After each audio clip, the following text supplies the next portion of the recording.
ভোলা মাছ সবসময় আমরা সর্ষে বাটা নয় পোস্ত বাটা দিয়ে খাই, কালো জিরে ফোড়ন টোড়ন দিয়ে কাঁচা লঙ্কা দিয়ে। কিন্তু আজকে একটু অন্যভাবে করব, যেহেতু ছেলেমেয়েরা ওইভাবে আর খেতে চাইছে না। তো মাথায় একটা বুদ্ধি এলো যে লোটে মাছের যে আমরা ভর্তা করতে পারি, তো ভোলা মাছের না করার কী আছে। ভোলা মাছটা সেদ্ধ করে নিলাম গরম জল দিয়ে। মাকে বললাম, মা একটু ছাড়িয়ে দেন তো। কাঁটাগুলো মা সুন্দর করে একটা একটা করে বেছে উনি ছাড়িয়ে দিলেন।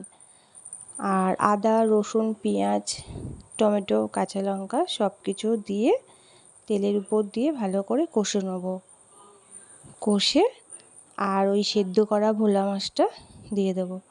ভালো করে কষতে হবে, নাহলে একটা গন্ধ বেরোবে। আর একটু ধনেপাতা হলে ভালো হয়, যেহেতু আমার ঘরে সেদিনকার ধনেপাতা ছিল না, তাই দিতে পারিনি। এবার ভোলা মাছটা, ছাড়ানো ভোলা মাছটা দিয়ে দেবো। ভালো করে কষে নেবো। কষা হয়ে যাবে, পুরো লোটে মাছের যেমন আমরা ঝুড়ো বানাই সেরকমই ভোলা মাছের এইভাবেই বানাবো। আপনারা এইভাবে খেয়ে দেখবেন ভোলা মাছের ভর্তা।